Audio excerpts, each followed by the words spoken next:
Gazeta gjermane Lübecker Nachrichten ka publikuar një artikull që pastrohen bashkëpunimin e suksesshëm ndërmjet komunës së Lübeckut dhe bashkisë së Kukësit në fushën e menaxhimit të mbetjeve dhe trajtimit të urave të ndotura.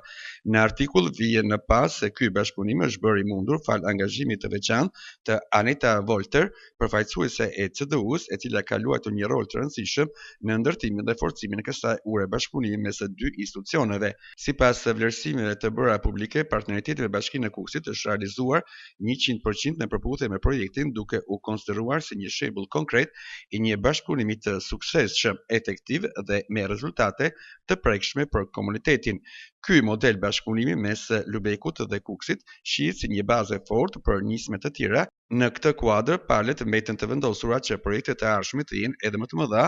më ambicioze dhe me përqendrim më të larta, falë forcimit të vërtetshëm të partnerit ndërmjet komunës së Lübeckut dhe bashkisë së Kukësit, thuhet në shkrimin e gazetës gjermane Lübecker Nachrichten.